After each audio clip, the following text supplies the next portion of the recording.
আজ পবিত্র লাইলাতুল কদর বা শবে কদরের রাত। সন্ধ্যার পর থেকে শুরু হয়েছে কদরের রজনী। যথাযোগ্য ধর্মীয় মর্যাদা ও ভাব গাম্ভীর্যের পরিবেশে সারা দেশে পালিত হচ্ছে মহিমান্বিত এই রাতটি।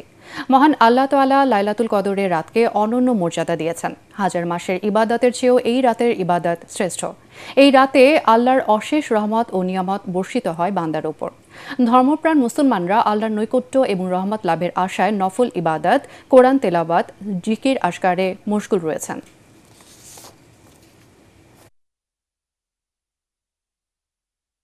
আল্লাহর কাছে ক্ষমা চাওয়া, আমরা যে সারা বছর গুনাহ করেছি, পাপের বোঝা যেগুলো আমাদের মাথায় উঠছিল, আমরা সেগুলো আল্লাহর কাছে ক্ষমা চাবো এবং আমরা যেন ভালোভাবে চলতে পারি সেটা আল্লাহর কাছে প্রার্থনা করবো। আল্লাহ যেন আমাদেরকে তৌফিক দেয়। এই যে অস্থিতিশীল পরিবেশটা আমাদের দেশের, আমি এইটার জন্য আল্লাহর কাছে পানাহ চাই যে আমাদের জাতির যে এই যে অবস্থাটার মধ্যে আমরা যাচ্ছি, এটা যেন আল্লাহ এই রাতের ওসিলায় আমাদেরকে এই জায়গা থেকে বের করে একটা সুশৃঙ্খল জাতি হিসেবে নেক্সট পরবর্তী জেনারেশনগুলো যেন ওইভাবে যেতে পারে।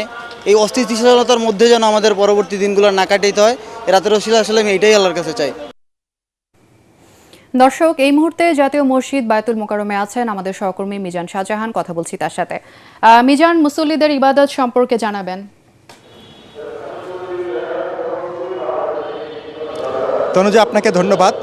আজকে বায়তুল মোকাররম জাতীয় মসজিদে তারাবি নামাজ পড়তে এখানে হাজার হাজার মানুষ জড়ো হয়েছেন, মুসল্লিরা জড়ো হয়েছেন। তারা এই মহিমান্বিত রজনীতে সর্বশক্তিমান মহান আল্লাহ তাআলা রাব্বুল আলামিনের কাছে প্রার্থনা করবেন আল্লাহ তাআলা যেন তাদের সমস্ত গুনাহ মাফ করে দেন, বাংলাদেশে যেন শান্তি আনেন।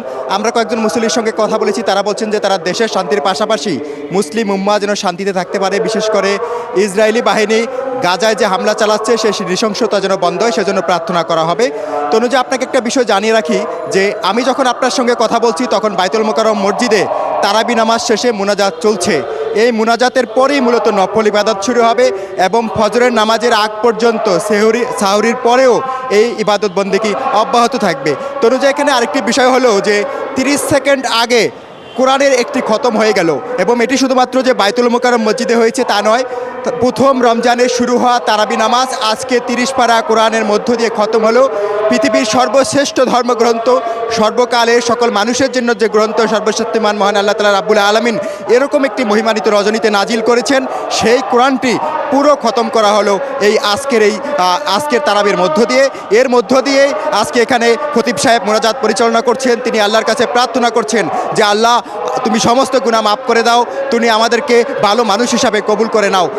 তনুজা, যেহেতু এখন তারাবি নামাজের মুনাজাত চলছে, মুনাজাত শেষ হওয়ার পরে বেতের নামাজ হবে, তারপরে এখানে বাকি নফল ইবাদত বন্দেগী শুরু হবে, তখন এই বিষয়ে আপনাকে পরে আরও বিস্তারিত জানাতে পারবো। তনুজা। মিজান, আপনাকে ধন্যবাদ।